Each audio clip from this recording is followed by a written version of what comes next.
Bismillahirrahmanirrahim. Assalamualaikum warahmatullahi wabarakatuh. Alhamdulillahi ala ihsani wa syukru lahu ala taufiqihi wa amtinani. Asyhadu an la ilaha illallah wahdahu la syarika lahu ta'ziman li sya'ni wa asyhadu anna Muhammadan abduhu wa rasuluhu da'ila ridwani. Allahumma salli alaihi wa ala alihi wa ashabihi wa ikhwani. Hadirin dan hadirat para jemaah Masjid Sholeh Hawa yang dirahmati oleh Allah Subhanahu wa taala. Pada kesempatan kali ini kita melanjutkan pembahasan kita tentang tafsir surat Hud dan kita sampai pada ayat yang ke-50 ya, tentang kisah Nabiullah Hud alaihi salam ya. Allah Subhanahu wa taala berfirman, wa ila adin akhahum huda qala ya qaumi ibudullah ma lakum min ilahin ghairuh in antum illa muftarun. Dan kepada kaum Ad kami utus saudara mereka yaitu Hud, ayat ke-50. Qala, Nabi Hud berkata alaihissalam, ya qaumi ibudullaha ma lakum min ilahin ghairu. Wahai kaumku, beribadahlah kepada Allah semata, tidak ada sesembahan bagi kalian selain Allah. In antum illa muftarun. Sungguhnya kalian hanyalah mengada-ngada, hanyalah berdusta. Baik, kita jelaskan tentang Nabi Hud ya. Hud alaihissalam ya, adalah keturunan Nabi Adam dan tentunya kemudian keturunan Nabi Nuh sudah kita jelaskan ya.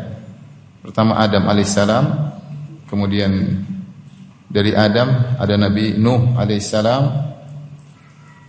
kemudian dari Nabi Nuh ada beberapa anaknya ya. Sebagaimana kita jelaskan pada pertemuan-pertemuan sebelumnya, yaitu ada Yam, kemudian Sam, kemudian Yafis. Sam, Yam, Yafis.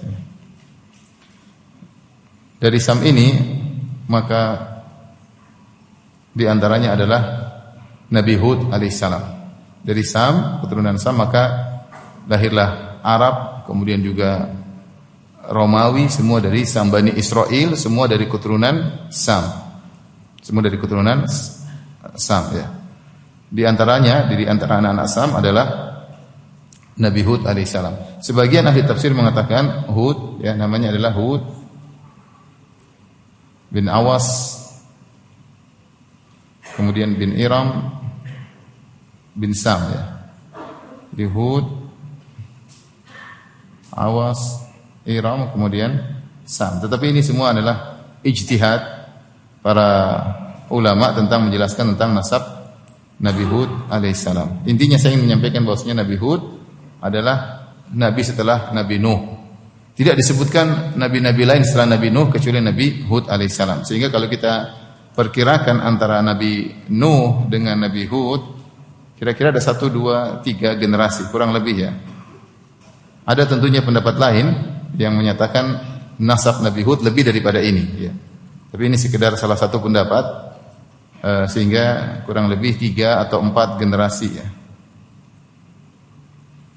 Kalau satu generasi umurnya sekitar ratusan tahun seperti Nabi Nuh haji 1000 tahun, ya kira-kira ya mungkin 2000-an tahunan lah. Intinya cukup lama, ratusan tahun antara Nabi Nuh dengan Nabi Hud. Maka sudah cukup untuk muncul kesyirikan setelah wafatnya Nabi Nuh alaihissalam. Karena ketika zaman Nabi Nuh semuanya dibinasakan oleh Allah Subhanahu wa taala kecuali pengikut Nabi Nuh yang sekitar 80 orang.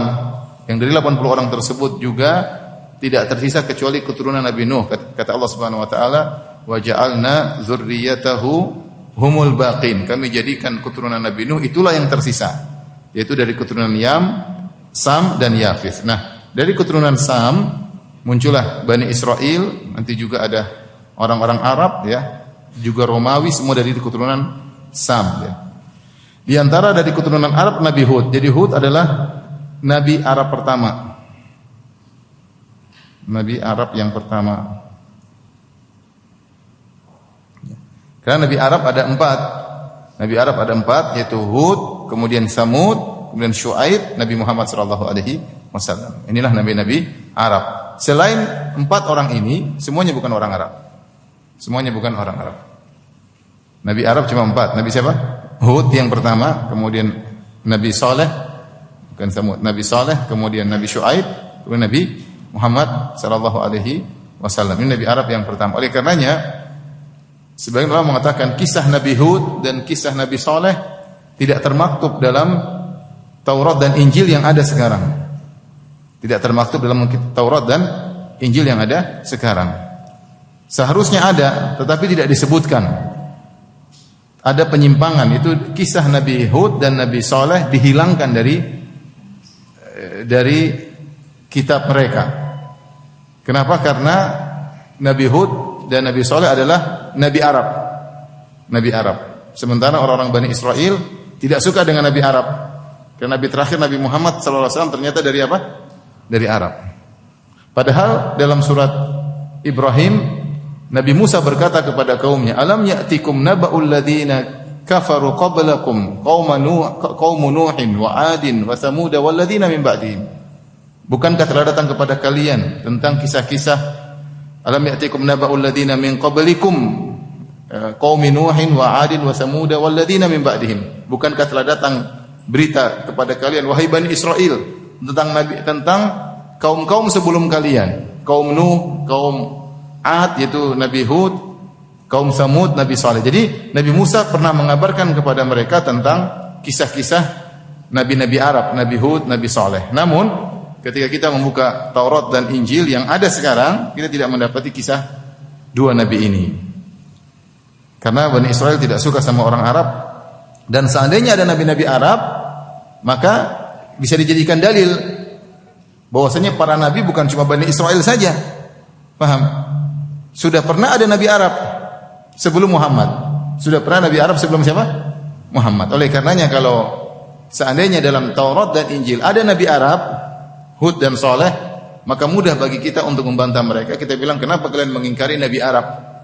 Sebelum Nabi-Nabi Bani Israel sudah Nabi Arab sebelumnya. Karena Nabi Hud, Nabi Saleh sebelum Nabi Musa dan lainnya. Sebelum Nabi-Nabi Bani Israel. Jadi secara sejarah Nabi orang Arab lebih dahulu ada daripada Nabi-Nabi Bani Israel. Namun demikianlah yang kita dapati di Taurat dan Injil yang ada sekarang sudah tidak ada lagi Nabi-Nabi Arab. Paham? Baik. Jadi Hud bin Awas bin Iram bin Sam bin Nuh, seterusnya bin Adam alaihi salam. Kisah Hud disebutkan dalam banyak surat, seperti dalam surat Al-A'raf, kemudian dalam surat Hud yang sedang kita bahas sekarang, kemudian juga misalnya dalam surat-surat lain seperti surat Al-Ahqaf, ya, dalam surat Al-Fajr disebutkan dalam banyak surat kisah Nabi Hud alaihissalam. Tetapi yang paling panjang kisahnya ada dalam surat Hud. Dan di situ dalam surat ini kalau tidak salah Nabi Hud disebutkan 4 kali. Oleh karenanya inilah kenapa surat ini disebut dengan surat Hud. Padahal dalam surat ini tidak cerita Nabi Hud aja, ya, Nabi Nuh diceritakan, Nabi Hud diceritakan, Nabi Saleh diceritakan, Nabi Lut alaihissalam diceritakan, Nabi Musa juga diceritakan. Tetapi surat yang paling tentang kisah Nabi Hud yang paling panjang adanya dalam surat apa? Surat Hud. Kalau tidak salah nama Hud sendiri disebutkan 4 kali berulang-ulang dalam surat ini. Ini dari antara kata para ulama sebab kenapa surat ini disebut dengan surat Hud, ya. Hud alaihissalam datang setelah Nabi Nuh alaihissalam dan kaumnya diberi kekuatan yang luar biasa, tubuh yang besar, ya. Wadhkuru ni'matallahi alaikum idh ja'alakum khulafa'a min ba'di Nuhin wa zadakum bastatan, ya. Kata Nabi Nuh kepada Nabi Hud kepada kaumnya, ya, fil jism, ya. Maukah tidakkah kalian mengingat tentang nikmat-nikmat yang Allah berikan kepada kalian ketika Allah menjadikan kalian sebagai penghuni bumi setelah kaum Nabi Nuh. Kemudian Allah berikan tambahan kepada kalian bastah, kekuatan tubuh, besarnya tubuh setelah Nabi Nuh. Setelah Nabi Nuh. Seakan-akan Allah alam bisawab bahwasanya tubuh kaum Ad lebih besar daripada tubuh kaum Nuh. Karena Allah mengatakan wazadakum bastatan. Allah tambahkan bagi kalian tubuh yang kuat. Oleh karenanya hampir seluruh ahli tafsir kalau menceritakan tentang kaum Ad, mereka menceritakan suatu kaum yang sangat kuat, tubuh yang sangat kuat, ya, bahkan mereka suka berbuat kriminal kepada suku-suku yang lainnya. Kalau mereka ingin mengganggu suatu kampung, mereka tinggal kirim satu orang. Misalnya mau ngancurin ceger, satu orang aja dikirim, enggak usah banyak-banyak. Satu orang aja kemudian hantam semua, lempar batu semua kalah ya. Karena tubuhnya yang sangat kuat, makanya mereka bangga dengan kekuatan mereka. Wa amma 'adun fastakbaru fil ardi bighairil haqq wa qalu man ashaddu minna quwwah. Adapun kaum Ad maka mereka sombong di atas muka bumi, lantas mereka berkata man ashaddu minna quwwah, siapa di antara yang lebih kuat daripada kami? Tidak ada yang lebih kuat daripada kami. Mereka adalah manusia terkuat di zamannya, ya. Menunjukkan tubuh mereka besar dan kuat. Adapun tentang penyebutan tinggi mereka sekian ratus meter maka tidak ada dalilnya sama sekali. Dalil tentang tingginya manusia yang ada cuma Nabi Adam alaihissalam. Adam diciptakan 60 hasta. 60 sekitar 30 meter. Alam yazalil khalqu yanqusu hatal an. Kemudian manusia berkurang ketinggiannya sampai sekarang. Ya, seperti antum-antum ini akhirnya tingginya sekarang. Seperti kita maksudnya. Adapun tingginya Nabi Hud dan kaumnya tidak tahu jelas, yang tidak ada nas yang tegas. Demikian juga kisah tentang seorang dihadapi oleh Nabi Musa, Uj bin Nuq atau namanya yang katanya tingginya adalah 3.000 hasta. 3 sekitar 1,5 kilometer ya. Yang disebutkan kalau dia mau makan, dia masukkan tangannya di laut, ambil ikan, kemudian bakar di matahari, kemudian dimakan. Jadi gambarnya cek. Saking tingginya kan, tingginya 1,5 kilometer. Tinggal nangkap ikan paus, taruh di matahari sebentar. Tapi ini khurafat, dibantah oleh Ibnu Katsir dalam tafsirnya. Meskipun cerita itu banyak disebut dalam buku tafsir, tapi Israiliyat, yaitu kisah-kisah yang tanpa sanad, yang tidak benar. Jadi intinya maksud saya ingin menyampaikan Nabi Hud tubuhnya besar, kaumnya tubuhnya kuat, tetapi adapun tingginya tidak diketahui. Tidak ada nas yang tegas menyampaikan berapa tinggi kaum Nabi Hud. Manusia paling tinggi siapa? Nabi Adam alaihissalam. Berapa tingginya? 60 hasta. Makanya kalau antum masuk surga, semoga kita semua masuk surga, amin ya rabbal alamin, maka tinggi antum tidak seperti sekarang begini yang agak menyedihkan ya. Tinggi antum nanti jadi seperti Nabi Adam alaihissalam 60 hasta. Akan dibuat tinggi dengan tinggi berapa? 60 hasta. 60 hasta ya. Sampai saya lihat pernah ada gambar zaman dulu, ini orang menghayal. Jadi dihadapkan Nabi Adam sama dinosaurus. Ternyata lebih tinggi Nabi Adam daripada dinosaurus. Tapi dinosaurus saja belum tentu ada ya. Baik. Kita lanjutkan. Jadi ini tentang Nabi Hud alaihissalam. Lokasi kaum Hud adalah di Al-Ahqaf. Al-Ahqaf itu di daerah Yaman sana, dekat daerah Yaman. Adapun kuburan yang ada di sana disangka kuburan Nabi tidak benar, tidak ada dalilnya. Semua kuburan Nabi tidak ada yang diketahui dengan pasti kecuali Nabi Muhammad sallallahu alaihi wasallam. Bahkan kuburan Nabi Musa yang sangat diagungkan oleh orang-orang Yahudi yang jaraknya dengan kita tidak terlalu jauh. Jangankan Nabi Hud yang sangat jauh ribuan tahun lalu, entah berapa puluh ribu tahun lalu. Kuburan Nabi Musa yang diagungkan oleh orang-orang Yahudi, mereka tidak tahu di mana kuburannya. Dan itu termaktub dalam Taurat yang sekarang yang sudah menyimpang disebutkan. Maka meninggallah hamba Allah Musa di negeri Moab dan tidak seorang pun yang tahu di mana kuburannya. Disebutkan dalam apa? Dalam Taurat yang sudah menyimpang sekarang, perjanjian lama. Itu Nabi Musa alaihissalam yang top, yang semua orang bangga dengan Nabi Musa, Nabi yang dicintai oleh seluruh ahlul kitab, dicintai juga oleh kita, begitu hebatnya. Dia pun tidak diketahui di mana apa? Kuburannya. Apalagi bicara tentang Nabi Hud yang sekarang dikunjungi orang, tidak ada dalilnya. Yang diketahui nabinya secara pasti cuma siapa? Nabi Muhammad sallallahu alaihi wasallam. Dan Nabi sallallahu alaihi wasallam tidak pernah juga sekalipun kalau ada kuburan nabi-nabi yang lain, Nabi tidak pernah mengatakan, "Ayo pergi ke kuburan nabi-nabi beribadah di sana di kuburan mereka, salat di sana, zikir sana, enggak ada. Kalau itu adalah suatu agama, pasti Nabi SAW sudah suruh. Bahkan sebaliknya Nabi SAW melarang, ya, mengatakan laknatullah 'alal yahudi wan nasara ittakhadhu qubur anbiya'ihim masajida. Allah melaknat Yahudi Nasrani menjadikan kuburan nabi-nabi mereka sebagai apa? Masjid. Jadi saya ulangi, kalau memang kuburan-kuburan tersebut ada, pertama, kalau memang ada, artinya diketahui lokasinya di mana. Kemudian beribadah di situ dapat pahala, pasti Nabi sudah suruh. Pasti Nabi sudah suruh. Kalau itu merupakan bagian dari agama. Kalau itu bukan agama, ya Nabi tidak perlu berbicara. Oleh karenanya kuburan yang disangka sebagai kuburan Nabi Hud alaihissalam di daerah Yaman sana, itu kuburan yang tidak jelas, ya. Tidak ada dalilnya. Tidak ada dalilnya. Intinya Nabi Hud alaihissalam dan kaumnya tinggal di Al-Ahqaf. Al-Ahqaf itu antara Hadramaut dengan Oman, ya, daerah Yaman sana. Wadhkur akha 'adin id anzara qaumahu bil ahqafi. Ya, Allah sebut dalam surat Al-Ahqaf, dan ceritakanlah bagaimana Nabi Hud ketika memperingatkan kaumnya di Al-Ahqaf. Ya.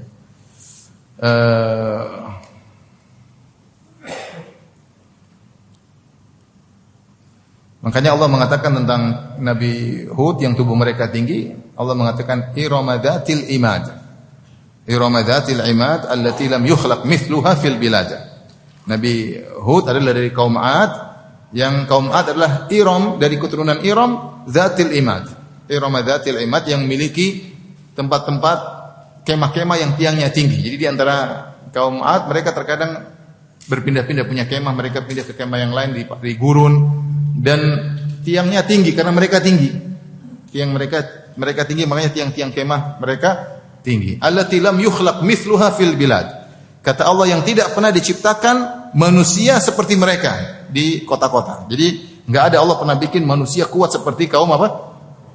Kaum 'Ad. Makanya saya bilang tadi, kalau mereka membuat kriminal sama kaum lain, mau misalnya nyerang ceger, mereka cuma kirim satu orang, enggak usah banyak-banyak.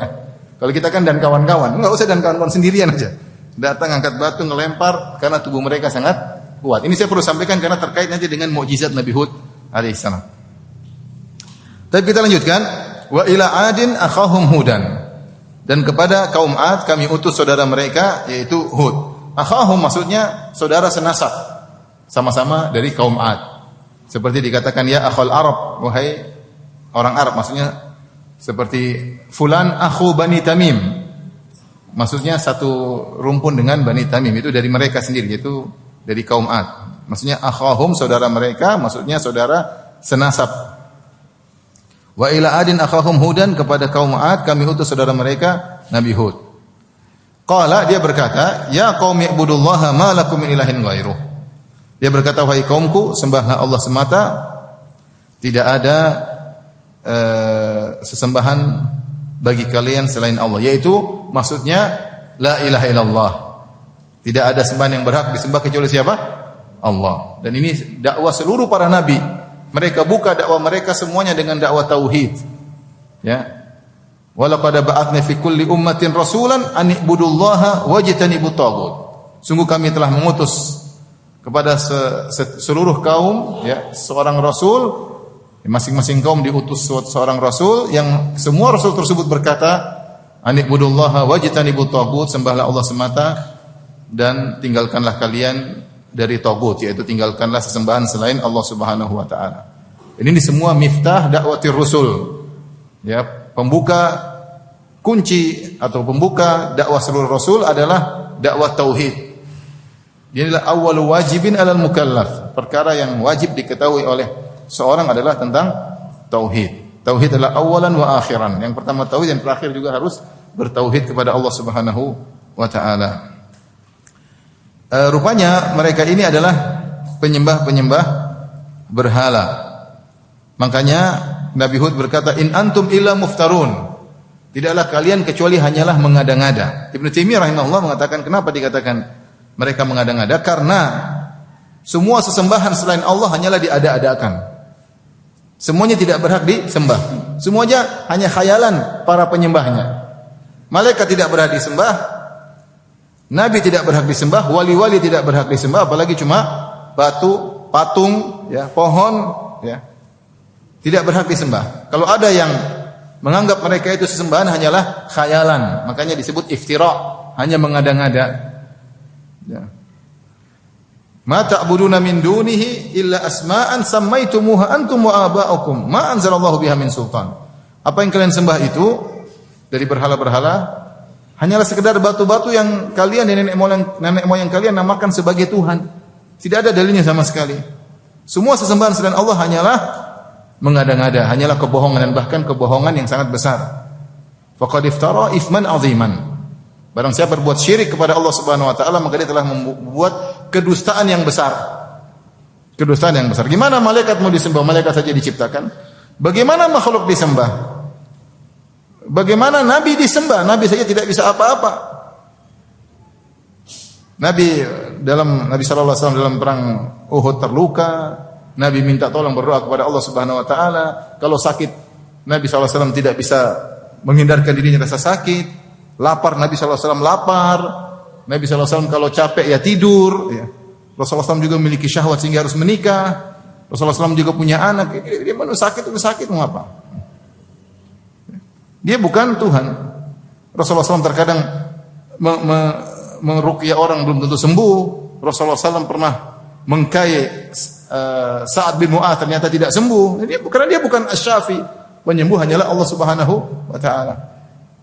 Bagaimana nabi yang seperti itu mau disembah?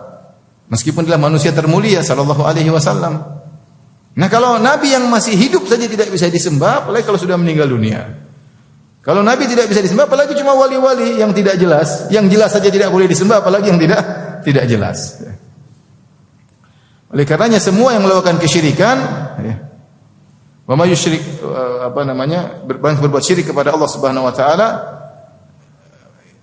faqad iftara itsman 'aziman, maka dia telah melakukan kedustaan yang sangat besar.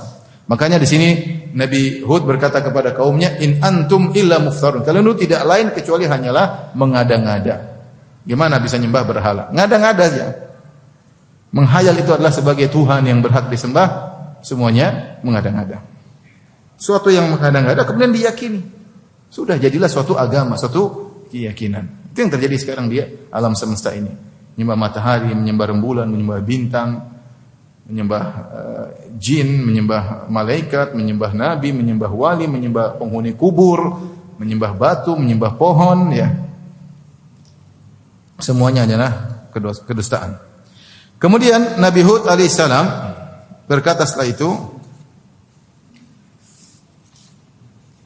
ya qaumi la as'alukum alaihi ajra, wahai kaumku, aku tidak minta kepada kalian upah sama sekali.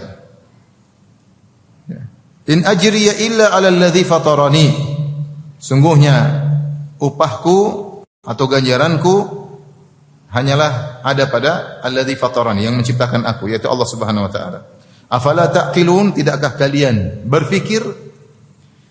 Kenapa Nabi Hud mengucapkan demikian? Karena untuk menepis tudingan-tudingan dan tuduhan-tuduhan yang disematkan kepada beliau. Karena ketika beliau berdakwah dituduh dia cari duit aja, dia cari pengikut, hanya cari masa, hanya cari kedudukan.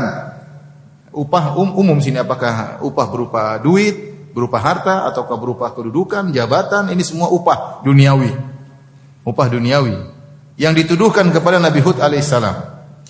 Hud ini aneh-aneh aja dakwah kayak gini. Dia cuma pengin cari apa? Kekuasaan, hanya pengin cari kedudukan, hanya pengin mencari harta. Maka Nabi Hud alaihissalam menepis seluruh tuduhan tersebut dengan berkata, ya qaumi la as'alukum alaihi ajra, wahai kaumku, aku tidak minta dari kalian harta sama sekali. Aku tidak minta jabatan, aku tidak minta kedudukan dari kalian. Aku tidak memposisikan diriku sebagai kepala suku kalian, tidak sama sekali. In ajriya illa 'ala alladhi fatarani, yang berikan aku ganjaran bukan kalian. Kalian siapa minta ganjaran dari kalian? Yang berikan ganjaran kepada aku alladzi fatarani, yang menciptakan aku. Yang menciptakan aku. Afala taqilun, tidakkah kalian berfikir? Nabi Hud alaihissalam mengajak mereka untuk berfikir bahwasanya dakwah saya bukan perkara duniawi. Ya.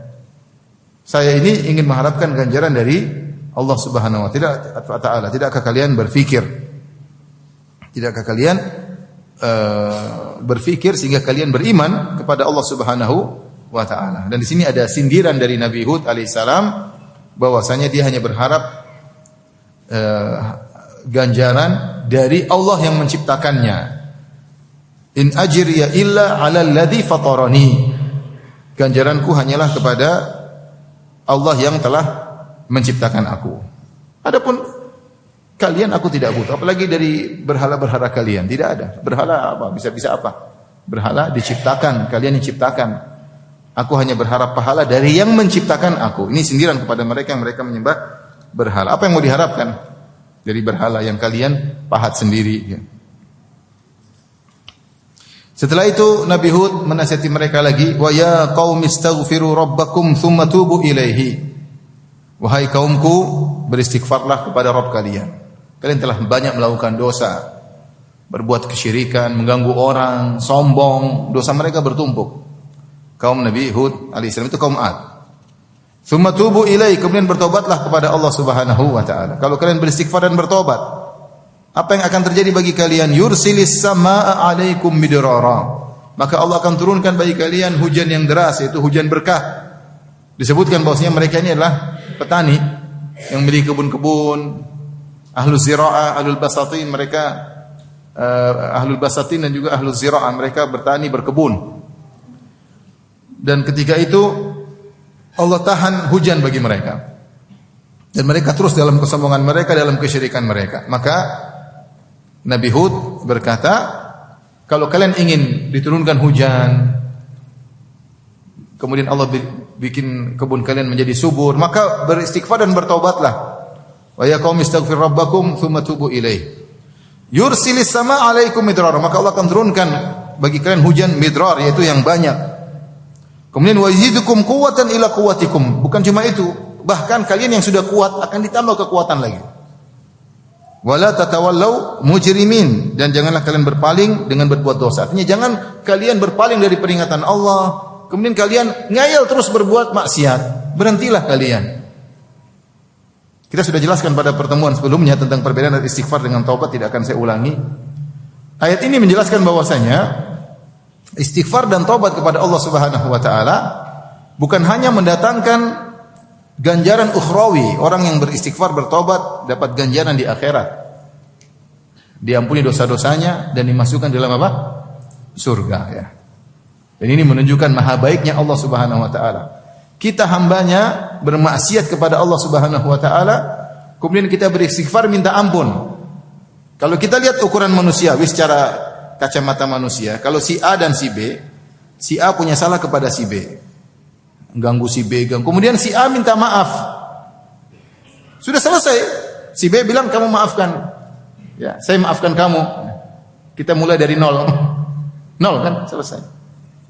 Tidak ada B bilang saya maafkan kamu dan ini saya kasih mobil buat kamu. Enggak ada manusia seperti itu. Orang minta maaf, orang bikin masalah sama saya, minta maaf sama saya, bilang ya sudah, saya sudah maafkan, sudah dilupakan saja. Maksudnya nol lagi, ya. Tidak ada saya bilang ya saya maafkan, ini saya kasih mobil, enggak ada, ya. Tapi Allah Subhanahu wa taala, kita bermaksiat kepada Allah, kita membangkang perintahnya. Setelah diberikan banyak kenikmatan, kita gunakan kenikmatan yang Allah berikan kepada kita, pandangan, pendengaran kita gunakan untuk maksiat. Allah bikin kita pikiran, kita mikir yang tidak-tidak, yang tidak benar.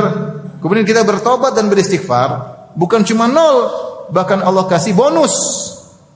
Bonus tersebut bukan cuma di akhirat saja, di dunia juga. Di akhirat jelas dikasih surga bagi orang yang beristighfar dan bertaubat. Kata Allah, ya ayyuhalladzina amanu tubu ilallahi taubatan nasuha. Asa rabbukum ayyukaffira ankum sayyi'atikum wa yudkhilakum jannatin tajri min tahtihal anhar. Wahai orang yang beriman, bertobatlah kepada Allah dengan taubat yang nasuh. Semoga Allah mengampuni dosa-dosa kalian. Nol jadi nol. Setelah itu, ya, kemudian Allah masukkan kalian ke dalam surga. Jadi ada bonus akhirat. Ternyata bukan cuma bonus akhirat. Orang beristighfar dan bertobat dapat bonus duniawi. Lihat ini.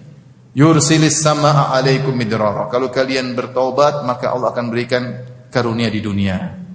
Berupa hujan yang deras yang menjadikan kebun-kebun kalian menjadi subur. Kemudian tubuh kalian yang sudah kuat luar biasa, tidak ada manusia kuat seperti kalian, wa yazidukum quwwatan ila quwwatikum. Allah tambah lagi kekuatan kalian. Allah tambah lagi kekuatan kalian. Wallahu a'lam bishawab. Intinya kalau kita beristighfar dan bertobat, bukan cuma dapat hujan. Ya. Sekarang kita mungkin nggak butuh hujan ya. Ustaz, saya banyak istighfar nanti turun hujan terus, enggak. Enggak, maksud saya. Ini hanya sekedar sampel yang Nabi Hud sebutkan. Artinya kalau seorang beristighfar dan bertobat, semua kenikmatan yang dia butuhkan Allah akan Allah berikan. Kita bicara tentang kaum Ad. Kaum Ad ketika itu mereka adalah ahlu zira'ah wal basatin. Mereka adalah tukang petani dan pekebun. Sementara hujan tidak turun, yang mereka butuhkan adalah hujan. Maka Allah dengan mereka beristighfar dan bertobat, Allah berikan karunia yang sesuai dengan kebutuhan mereka. Yang sesuai dengan kebutuhan mereka. Mereka orang yang kuat mengandalkan kekuatan mereka untuk bisa bekerja, maka Allah tambahkan kekuatan mereka karena itu karunia yang mereka butuhkan. Nah, kalau seorang beristighfar dan bertobat, Allah akan berikan dia karunia sesuai dengan kebutuhan masing-masing. Ada masalah ekonomi, Allah akan mudahkan. Ada masalah keluarga, Allah akan apa? Mudahkan. Wa may yattaqillaha yaj'al lahu makhraja. Barang siapa bertakwa, Allah akan berikan dia solusi. Allah akan berikan dia apa? Solusi. Ada kisah saya baca tentang masalah keluarga seorang wanita sama suaminya. Suaminya ngamuk, pergi dari rumah. Apa yang dilakukan? Dia duduk istighfar. Astagfirullah. Sampai suaminya apa? Kembali sendiri. Suaminya kembali apa? Sendiri. Layangan sudah putus, kesambung lagi. Jadi solusinya apa? Istighfar, solusi segala sesuatu, dan Allah berikan solusi sesuai dengan permasalahan yang kita hadapi masing-masing. Jadi maksud saya hujan dan kekuatan itu hanyalah sampel yang disebutkan oleh Nabi Hud alaihissalam kepada kaumnya karena itu yang mereka butuhkan. Seakan-akan Nabi Hud berkata, kalau kalian beristighfar bertobat, maka apa yang kalian butuhkan akan Allah penuhi. Karena itu benar. Asalnya Allah Maha Pemberi nikmat. Yang buat kita ini bermasalah sehingga nikmat tertahan, masalah bertambah karena kita bermaksiat kepada Allah Subhanahu wa taala. Ya qaumi astaghfiru rabbakum tsumma tubu ilayhi yursil sama 'alaikum midrara yazidukum quwwatan ila quwwatikum wa la tatawallaw mujrimin, dan janganlah kalian berpaling, malah ngeyel, terus bermaksiat, terus berbuat kesyirikan, membangkang perintah Allah Subhanahu wa taala.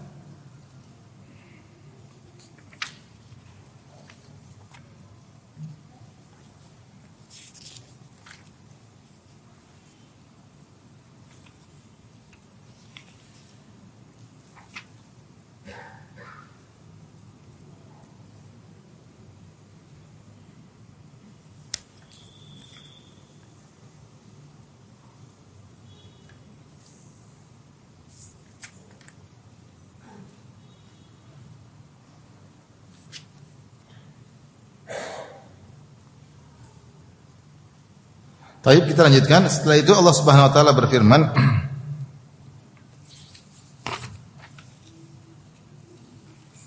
qalu ya Hud ma ji'tana bi bayyinatin.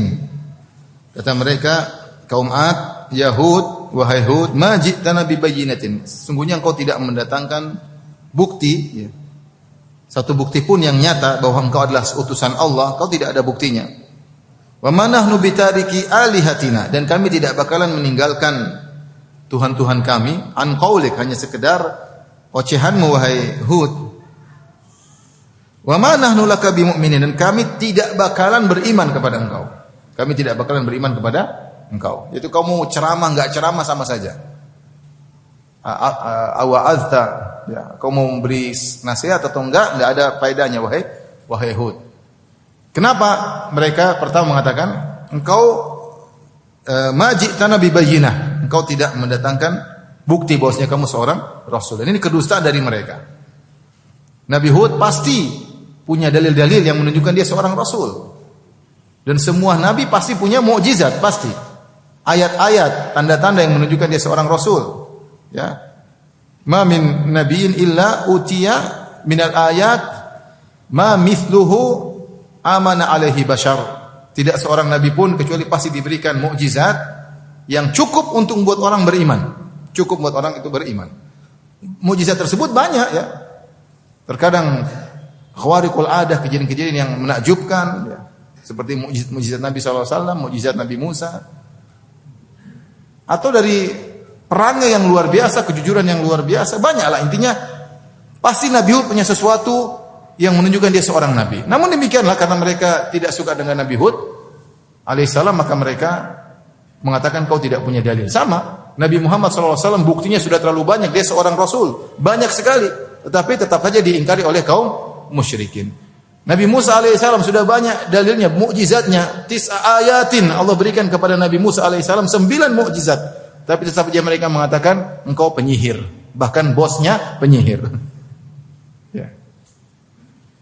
Nabi Hud pasti punya bukti bahwa dia seorang nabi, enggak mungkin enggak, karena itu sudah jelas. Ya. Tapi mereka kemudian berkata bahwasanya engkau tidak punya dalil, bukti bahwasanya engkau seorang nabi. Saya ingin bertanya sama antum semua, apa mukjizatnya Nabi Hud? Ada yang tahu? Kalau Nabi Musa jelas, mukjizatnya banyak, keluar tangannya, keluar cahaya, padahal Nabi Musa orangnya berkulit coklat, kemudian tangannya bisa keluar cahaya. Belum Thomas Alva Edison belum lahir waktu itu. Belum ditemukan lampu, tapi sudah ada apa? Cahaya dari tangan beliau alaihissalam. Ya, kemudian tongkat jadi ular dan banyak sekali. Kemudian belum lagi Allah kirim kodok, Allah kirim banjir macam 9 ayat kata Allah Subhanahu wa taala. Belum terbelahnya lautan, tertutupnya kembali lautan tersebut. Banyak sekali mukjizat Nabi Musa. Nabi Muhammad SAW juga banyak mukjizatnya, sampai ditulis buku-buku Dalailun Nubuwah tentang mukjizat Nabi Muhammad SAW. Dibuat buku khusus tentang mukjizat Nabi SAW. Ya. Nabi Hud apa mukjizatnya? Pasti ada. Sebagian ulama mengatakan mukjizatnya adalah keberaniannya menghadapi kaumnya yang sangat hebat, yang sangat jago, namun mereka tidak bisa berbuat apa-apa kepada Nabi Hud. Akan datang penjelasannya setelah ini insyaallah taala. Taib. Kemudian mereka berkata, "Ma ji'tana bi bayyinah." Engkau tidak mendatangkan bukti, ini kedustaan besar. "Wa ma nahnu bitariki alihatina an qaulik." Kemudian mereka ingin membuat Nabi Hud putus asa. Sudah enggak usah ceramahin kami wahai Hud. Percuma. Kenapa? Wa ma nahnu bitariki alihatina. Kami tidak bakalan meninggalkan sembahan-sembahan kami. Tidak bakalan. Bukan cuma itu, wa ma nahnu laka bimumin. Kami tidak bakalan beriman. Subhanallah. Maksudnya udah ente ngapain ceramah? Percuma, kami tidak bakalan beriman, kami tidak bakalan meninggalkan sembahan-sembahan kami. Sudah, kamu enggak usah banyak omong. Karena kau tidak punya bukti. Lebih daripada itu, mereka kemudian menuduh Nabi Hud gila. In naqulu illa taraka ba'du alihatina bisu. Dan kami hanya berkata bahwasanya sungguhnya Hud, sebagian sesembahan-sembahan kami telah menimpakan penyakit gila atas dirimu. Ngapain kami ikut kamu? Kamu itu sudah kena penyakit gila. Ngapain kami dengar ceramahnya orang gila? Nabi Hud dituduh apa? Gila. Dan mereka mengatakan yang bikin kamu gila adalah sesembahan-sembahan kami yang selalu kau ejek-ejek. Yang kamu melarang kami untuk menyembah berhala-berhala ini. Berhala ini bukan semuanya, sebagian saja sudah bisa bikin kau gila. Sekarang kau sudah gila. Ini tuh banyak orang-orang zaman sekarang, kamu jangan maki-maki nanti kualat. Kualat. Kamu jangan ganggu pohon angker nanti kualat. Nah, seperti itu ini contoh. Kamu jangan kalau lewat kuburan harus dibel, pepet, kalau enggak kualat. Seperti itu. Takut kualat. Ya. Lewat di mana-mana, pet, enggak ada orang. Harusnya kan kita baca doa. Kenapa? Ditakut-takut masalah takut kualat. Tapi ini seperti ini. Bilang engkau Hud, kau sudah kena kualat. Ya, lihat, kau jadi gila. Yang bikin kamu gila siapa? Sesembahan kami saja, tidak seluruhnya. Bahwa sebagian sudah bikin kau gila. Kalau kamu gila, ngapain kami dengerin kamu? Wa ma nahnu bitariki alihatina. Kami tidak bakalan meninggalkan sembahan-sembahan kami. Wa ma nahnu laka bimumin. Kami tidak bakalan beriman kepada engkau. Inna qulu illa taraka ba'du alihatina bisu. Menurut kami, engkau telah terkena penyakit gila yang dikenakan oleh sebagian sembahan-sembahan kami.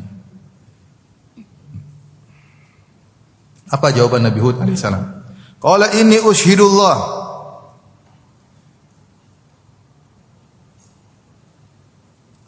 Sungguhnya aku jadikan Allah sebagai saksiku.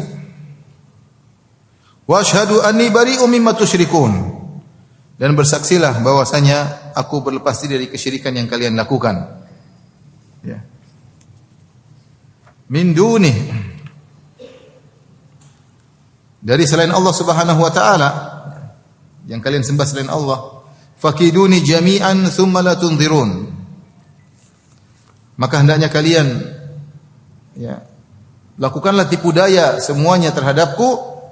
Tsumma la tunzirun, kemudian janganlah kalian menunda-nunda tipu daya kalian kepadaku. Lihatlah di sini Nabi Hud alaihissalam menantang mereka. Di sinilah kata para ulama mukjizat Nabi Hud alaihissalam. Seperti disyaratkan oleh Ibnu Qayyim rahimahullah taala. Bahwa inilah mukjizat Nabi Hud alaihissalam. Apa mukjizatnya? Dia satu orang sendirian. Kemudian dia berhadapan dengan kaumnya yang begitu banyak. Entah mungkin ribuan, entah berapa. Kemudian dia ditakut-takuti bahwasanya sembahan-sembahan kami bakalan membuat engkau celaka. Ini baru sebagian, kau sudah gila, apalagi semuanya sesembahan. Maka Nabi Hud tantang mereka. Dia mengatakan, "Inni usyhidullah." Aku bersaksikan Allah. "Wa asyhadu," dan kalian bersaksilah bahwasanya anni bari'um mimma tusyrikuna min dunih. Aku berlepas diri dari seluruh sembahan-sembahan kalian selain Allah. Zahirnya mereka menyembah Allah juga, tapi mereka berbuat kesyirikan. Makanya mereka bilang, "Mana buktinya kau utusan Tuhan? Mana buktinya kau utusan Allah? Mana kau bilang Allah melarang kami menyembah selain Allah Subhanahu wa taala?" Makanya Nabi Hud berkata, "Anni bari'um mimma tusyrikuna min dunih." Aku berlepas diri dari seluruh kesyirikan yang kalian lakukan, sembahan yang kalian lakukan selain Allah. Paham? Zahirnya mereka menyembah Allah juga, namun menyembah selain Allah Subhanahu wa taala. Setelah itu, setelah dia menyatakan dengan lugas dan tegas bahwasanya dia berlepas diri daripada sembahan-sembahan selain Allah, kemudian Nabi Hud berkata, ya, "Fakiduni jami'an," maka kalian seluruhnya berkumpul, bikinlah makar kepadaku, tipu daya. "Tsumma la tunzirun," dan jangan kalian tunda-tunda. Dan ini bentuk ejekan Nabi Hud kepada mereka. Ya. Nabi Hud mengejek mereka ya. Nabi Hud mengatakan dia sampai tidak singgung sembahan-sembahan kalian. Ya. Kalian semua kumpul ganggu saya, enggak ada masalah. Jangan tunda-tunda. Kalian kumpul semuanya, bikin makar, jangan satu orang, semuanya kumpul.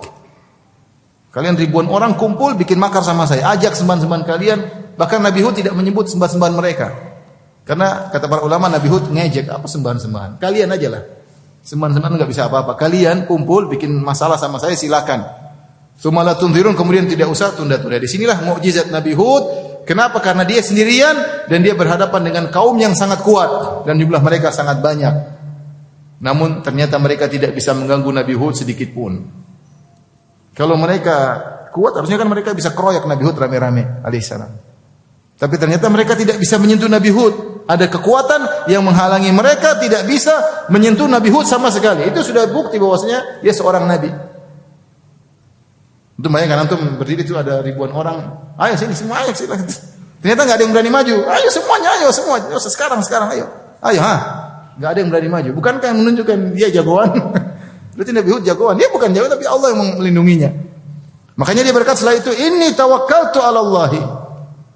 Aku bersandar kepada Allah, Rabbi wa Rabbikum, Tuhanku dan Tuhan kalian. Ma min dabbatin illa huwa akhidhun bi nasiyatiha. Tidak ada satu binatang melata pun kecuali Allah yang memegang ubun-ubunnya. Inna Rabbi ala siratim mustaqim. Sungguhnya Rabbku di atas jalan yang lurus. Nabi Hud tidak tahu kenapa dia tawakal kepada Allah Subhanahu wa taala. Dan dia ingatkan, "Inni tawakkaltu 'ala Allahi Rabbi wa Rabbikum." Aku bertawakal kepada Allah. Allah adalah Rabbku dan Rabb kalian.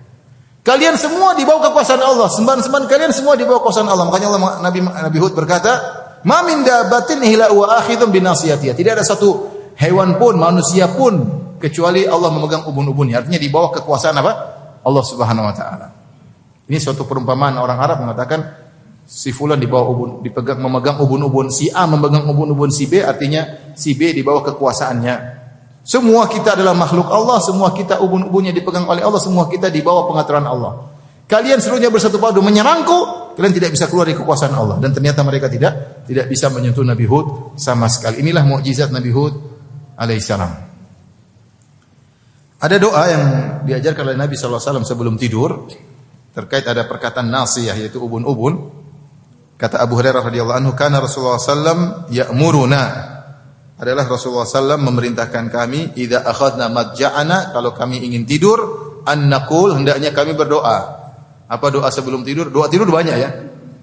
Mungkin lebih dari 10 kali doa tidur banyak ya. Yang antum hafal yang mana? Apa? Ahya wa amut ya. Jadi salah satunya enggak apa-apa, yang penting jadi banyak yang mau dibaca doa sebelum tidur banyak sekali. Di antaranya ini. Allahumma rabbas samawati wa rabbal ardi, ya Allah penguasa langit, wa rabbal ardi penguasa bumi, wa rabbal arsyil azim pemilik arsy yang agung, rabbana wa rabb kulli syai, Rabb kami dan Rabb segala sesuatu, faliqal habbi wan nawa yang membuka biji dan biji tumbuhan, wa munzilat taurati wal injili wal Quran yang buat biji-biji bisa tumbuh hanyalah Allah Subhanahu wa taala, yang menurunkan Taurat dan Injil dan Al-Furqan, Al-Quran. A'udzu bika min syarri kulli syai'in anta akhidhun binasiyatihi. Aku berlindung kepada Engkau ya Allah dari keburukan segala sesuatu yang Engkau memegang ubun-ubunnya. Semua dipegang ubun-ubunnya oleh Allah. Manusia, hewan semuanya, ular, semuanya. Artinya di bawah kekuasaan Allah Subhanahu wa taala. Kemudian setelah itu Allahumma antal awwal falaisa qablaka syai'. Ya Allah Engkau adalah Maha yang pertama. Tidak ada sesuatu pun sebelum Engkau. Wa antal akhir falaisa ba'daka syai'. Engkau adalah yang terakhir, tidak ada sesuatu pun setelah Engkau. Wa antal zahir falaisa fawqaka syai'. Engkau yang Maha unggul, tidak ada yang lebih tinggi darimu sama sekali.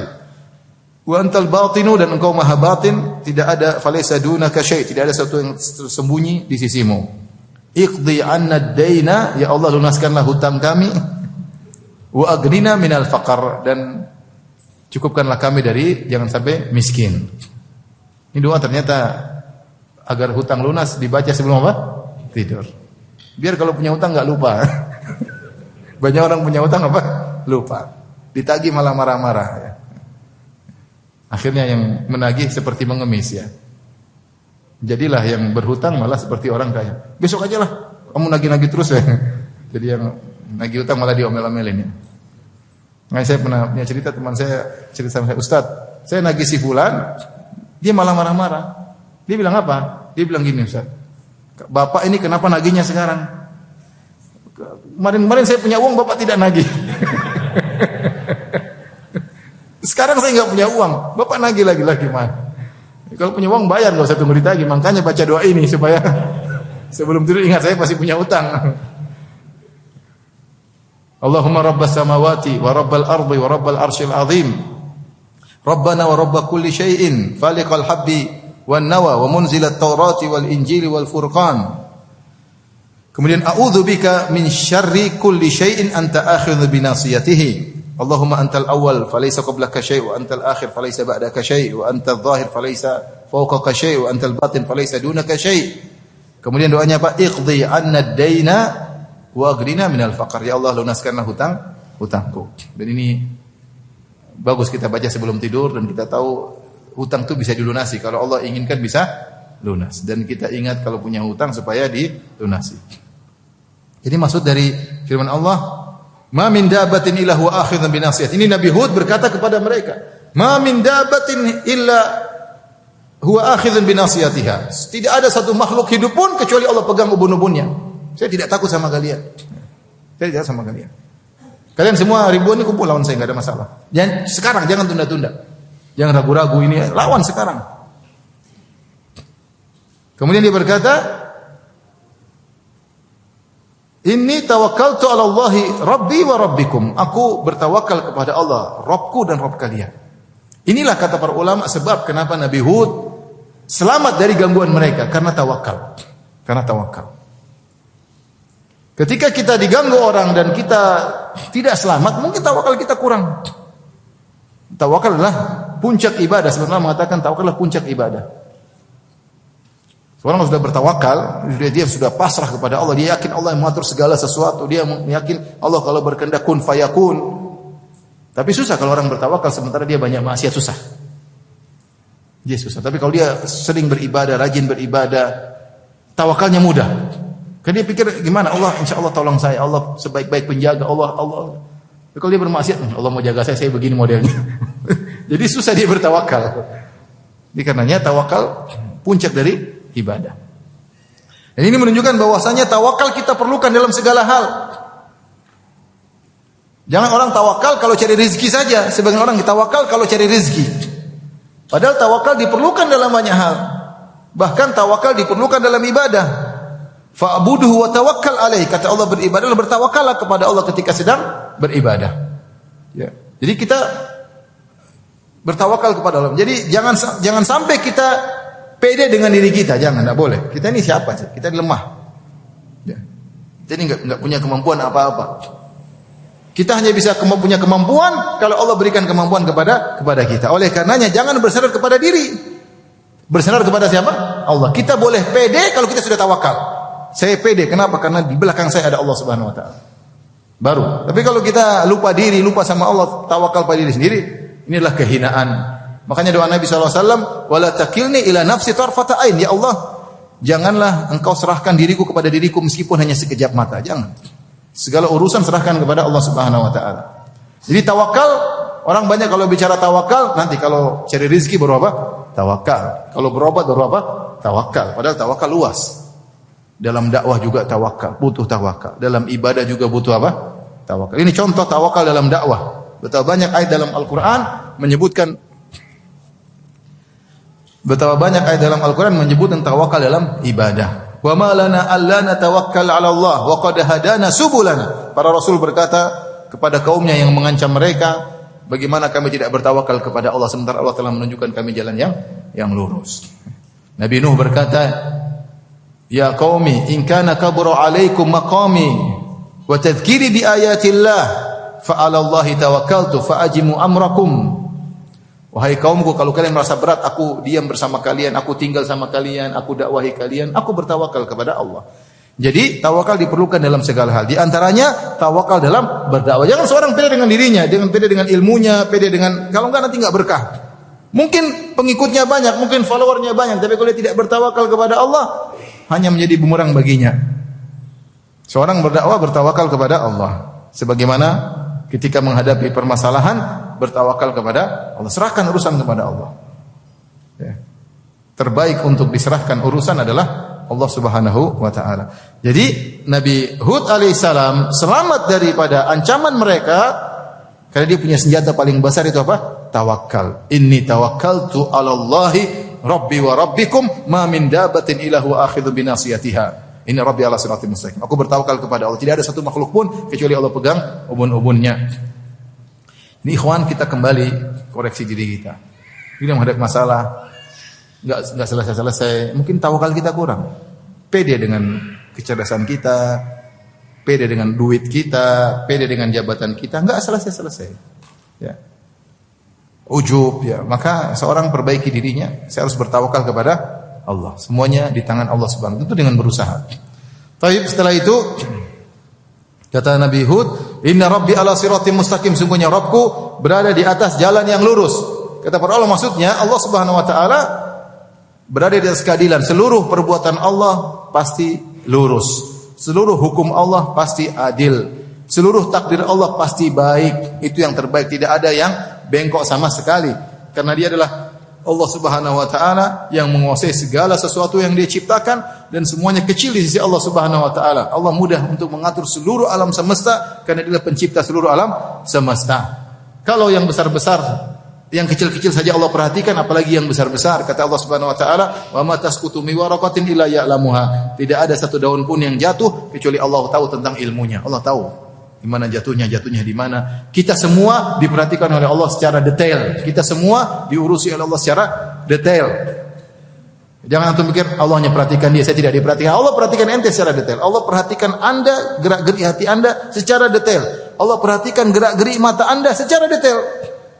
Ya'lamu kha'inatal a'yun wa ma tukhfis sudur. Allah mengetahui pengkhianatan lirikan mata dan Allah mengetahui apa yang disembunyikan oleh dada manusia. Jadi masing-masing kita ini diperhatikan secara detail. Makanya di antara nama Allah adalah Raqib. Raqib itu Maha mengawasi, bukan cuma Maha melihat. Melihat dengan pengawasan. Beda orang melihat dengan mengawasi. Mengawasi melihat dengan detail. Seperti seorang di pinggir pantai ada kapal masuk dia ngawasi. Gerak-geriknya dia. Demikianlah Allah ketika melihat kita. Semuanya ada penilaian. Omongan kita dinilai, pandangan kita dinilai, pendengaran kita dinilai. Jadi Allah mengurusi kita semua secara detail. Inna Rabbi ala siratim mustaqim. Allah di atas jalan yang lurus. Ketika Allah mengurusi kita secara detail, Allah tahu mana yang harus berjalan, yang berlaku, maka Allah mentakdirkan apa yang Allah takdirkan. Tidak ada suatu pun keputusan Allah yang bengkok, tidak ada hukum Allah yang bengkok, semuanya lurus, semuanya adil.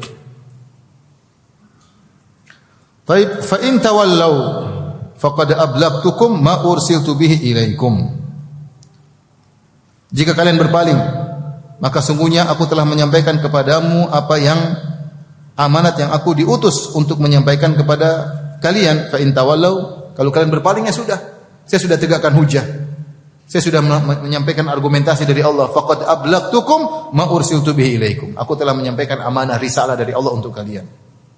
Wa yastakhlifu rabbi qauman ghairakum. Kalau kalian tidak mau beriman, Allah tinggal Rabbku tinggal ganti kalian dengan yang lain. Gampang, kalian dibinasakan ganti makhluk yang lain yang beribadah kepada Allah, yang tidak berbuat kesyirikan. Dan itu yang terjadi. Akhirnya mereka dibinasakan.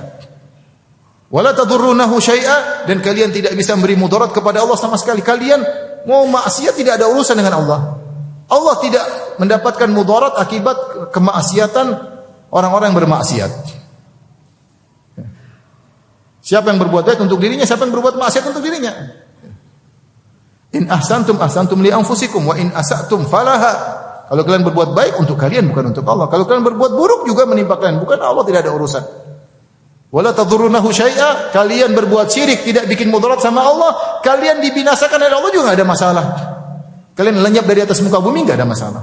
Emang ada masalah? Enggak ada masalah. Allah tidak butuh. Allah tidak butuh sama kita. Kita siapa? Antum kalau mati ada masalah? Ada masalah enggak? Enggak ada masalah. Yang seperti antum masih banyak, iya enggak? Yang lebih baik daripada antum masih banyak, enggak ada masalah. Kalau antum berbuat baik, antum jangan merasa mentang-mentang saya telah membela agama, enggak ada urusan. Nanti mati selesai, enggak ada masalah. Jadi yang merasa mentang-mentang sama agama saya ini, antum berbuat baik untuk diri antum, bukan untuk Allah. Ya. Bukan untuk Allah Subhanahu wa taala. Untuk diri antum di dunia maupun di akhirat. Ya. Mas orang jangan pernah ujub, jangan merasa sombong. Ingatlah, kalau antum tidak ada, enggak ada masalah, paham? Yang seperti antum banyak, yang lebih bagus dari antum juga lebih apa? Lebih banyak.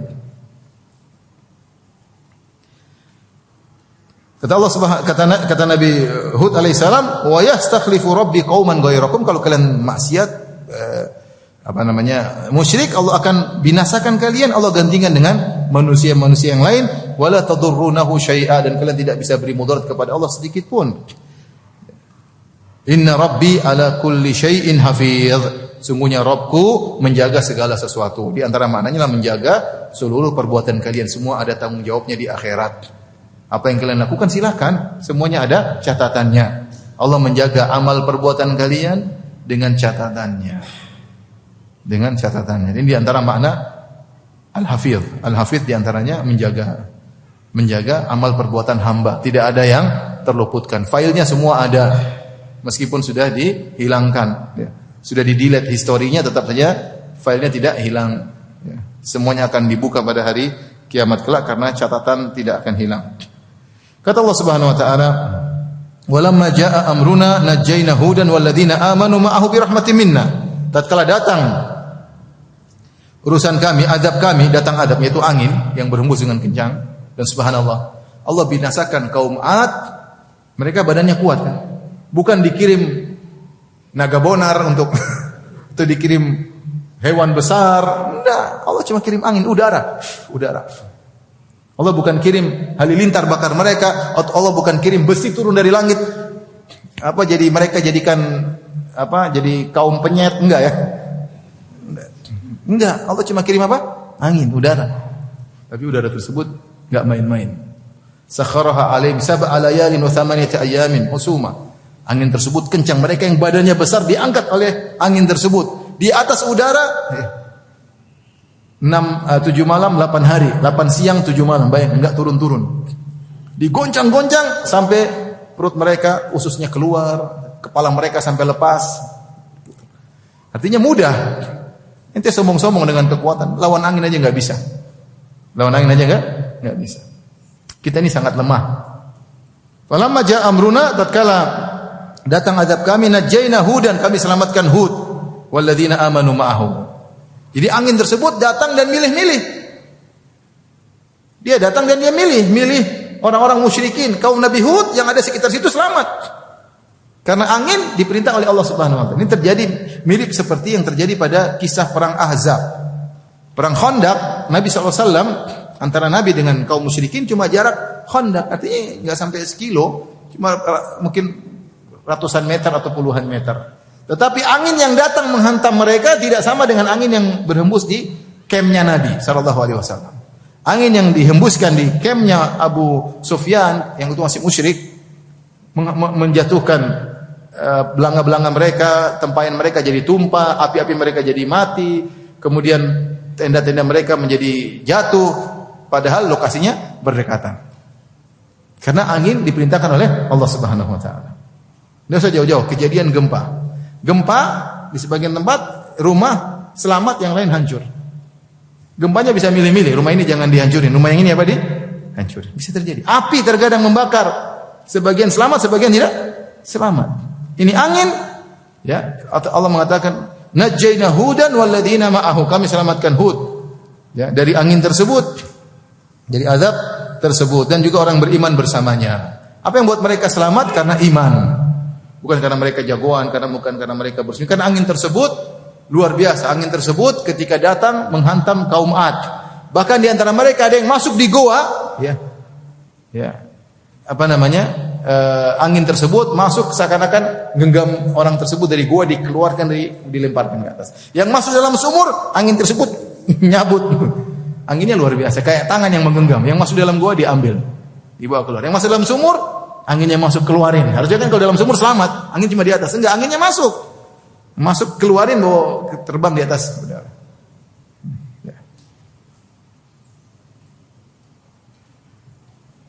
Tanzi'un nasa, kata dalam surat Al-Qamar, inna arsalna alaihim rihan sarsaran fi yaumin nahsin mustamir. Tanzi'un nasa, cabut, angin tersebut mencabut manusia ketika itu. Jadi anginnya luar biasa. Ya, Nabi Hud dan orang beriman selamat. Mereka lihat bagaimana kaum Ad dibinasakan oleh Allah. Mereka di lokasi dekat-dekat situ, tapi mereka selamat. Kenapa diselamatkan? Karena iman mereka, kata Allah Subhanahu wa taala, bi rahmatin minna, karena kasih sayang kami kepada mereka. Kita ini kalau mau dihisap oleh Allah dengan detail, tidak ada kita yang selamat, karena pasti kita melakukan maksiat. Makanya saya sudah sampaikan pada waktu kisah Nabi Nuh alaihissalam, ya, ketika Nabi Nuh menaikkan kaumnya di atas kapal, Nabi Nuh berkata, Bismillahi majreha wa mursaha, inna rabbi ghafurur rahim. Naiklah kalian di atas kapal, bismillah, ketika berangkat dan ketika bersandar, sungguhnya Rabbku maha pengampun lagi maha penyayang. Kata para ulama, karena yang menyelamatkan mereka bukan murni keimanan mereka, pasti mereka juga melakukan maksiat. Tapi karena Allah mengampuni apa? Dosa-dosa mereka. Sama, kaum Ad bukan berarti mereka semuanya nabi. Mereka kan pengikut Nabi Hud, pasti juga ada yang salah-salah, pasti juga ada yang bermaksiat. Tapi mereka diselamatkan kenapa? Karena rahmat Allah Subhanahu wa taala. Ini menguatkan hadis Nabi SAW mengatakan, lan yadkhulal jannata ahadun bi amalihi. Tidak seorang pun akan masuk surga dengan sekedar amalnya. Wala anta ya Rasulullah, demikian juga saya tidak masuk surga hanya sekedar amalan saya. Walakin an yataqabbalani Allah bi rahmatihi. Tapi saya masuk surga karena rahmat apa? Allah Subhanahu wa taala. Kita selamat bukan karena apa-apa. Iman kita mungkin ada. Tapi kalau pasti ada maksiatnya, pasti atau tidak? Pasti. Tapi karena Allah ampuni kita, Allah masih sayang sama kita. Ya, sehingga Allah selamatkan kita. Seperti ini, ya, kata Allah Subhanahu wa taala, bi rahmatin minna. Kami selamatkan mereka dengan rahmat kami. Wa najainahum min adzabin ghalidh, dan kami selamatkan mereka dari azab yang besar, azab yang berat. Ada dua tafsiran tentang ayat yang ini. Wa najainahum min adzabin ghalidh, kami selamatkan mereka dari azab yang berat. Ada yang mengatakan maksudnya azab angin tersebut. Ini pendapat pertama, azab yang menimpa kaum Ad, azab yang berat. Karena angin mengambil mereka, digoyang di langit, di udara, sampai 7 malam 8 siang, sampai usus mereka lepas dari tubuh mereka, sampai kepala mereka, bayangkan digoyang sampai kepala lepas itu kayak apa? Sehingga ketika jatuh seperti pohon korma yang tumbang. Itu azab yang berat. Pendapat kedua mengatakan ini maksud dengan azab yang berat, maksudnya azab hari kiamat kelak. Kalian kaum Nabi Hud dan orang beriman, kalian selamat dari azab ini, dan nanti azab di akhirat pun kalian yang lebih berat, kalian akan apa? Selamat karena kalian beriman dan rahmat kami. Adapun kaum Ad, mereka disiksa sekarang dengan azab, nanti di akhirat dengan azab yang lebih pedih. dan kalian selamat dari kedua-duanya. Terakhir ayatnya Allah berfirman, wa tilka ad, itulah Ad. Wa tilka adun, yang sudah hancur. Ada yang mengatakan tilka karena itulah kabilah Ad, ada yang mengatakan tilka Ad maksudnya itulah reruntuhan rumah-rumah mereka yang mereka sombongkan, itulah jasad-jasad mereka, tilka adun. Jahadu bi ayati rabbihim, mereka menentang ayat-ayat Rabb mereka. Wa asau rusulahu, dan mereka membangkang rasul-rasulnya. Lihat di sini Allah menggunakan kata plural. Mereka telah membangkang rasul-rasulnya, padahal yang dibangkang cuma satu, yaitu Nabi Hud alaihissalam. Tetapi Allah mengatakan sama saja, kalian membangkang satu nabi seperti membangkangi seluruh nabi. Kalian bermaksiat kepada satu nabi seperti membangkang seluruh nabi. Kenapa? Membangkangi satu nabi sama saja. Ada nabi yang lain juga sama. Intisari dakwanya adalah tauhid. Mau diutus Nabi Hud, diutus Nabi Muhammad, mau Nabi Saleh, nabi siapapun pasti kalian dustakan. Karena dakwah mereka sama, menyeru kepada apa? Tauhid. Makanya kalau kalian menentang satu nabi sama seperti menentang seluruh nabi. Wa asau rusulahu, mereka membangkang kepada rasul-rasul mereka, rasul-rasul Allah Subhanahu wa taala. Wattaba'u amra kulli jabbarin anid, dan mereka hanya mengikuti perintah semua penguasa yang sewenang-wenang lagi menentang kebenaran. Mereka gitu kenapa? Karena ada provokatornya, provokator yang membenci dakwah Nabi Hud, itu yang diikuti oleh masyarakat. Diikuti oleh masyarakat kaum Ad, sehingga akhirnya mereka disiksa oleh Allah Subhanahu wa taala. Wa utbi'u fi hadhihi dunya la'nah wa yaumal qiyamah. Dan mereka diikuti dengan kutukan di dunia ini dan juga di hari kiamat kelak. Dimanapun mereka berada, laknat bersama mereka. Wa utbi'u, diikuti dengan laknat. Dimanapun mereka berada, terlaknat di dunia ini. Karena mereka berbuat kesyirikan, terlaknat melulu. Apalagi di akhirat kelak dipenuhi dengan laknat, dijauhkan dari rahmat Allah Subhanahu wa taala. Ala inna adan kafaru rabbahum, sungguhnya kaum Ad telah kufur kepada Rabb mereka. Ala bu'dan li'adin qaumi Hud. Dan kebinasaan bagi kaum Ad, jauh dari rahmat Allah Subhanahu wa taala. Ad yaitu kaum Nabi Hud alaihissalam. Demikianlah ikhwan dan akhwat yang dirahmati Allah Subhanahu wa taala, kisah kaum Ad yaitu kaum Nabi Hud alaihissalam. Insyaallah kita lanjutkan pekan depan tentang kisah Nabi selanjutnya, kisah Nabi Saleh yang diutus kepada kaum Samud. Tapi demikian saja kajian kita. Insyaallah kita lanjutkan pekan depan di waktu yang sama. Subhanakallah bihamdik asyhadu an la ilaha illa anta astaghfiruka wa atubu ilaik. Assalamualaikum warahmatullahi wabarakatuh.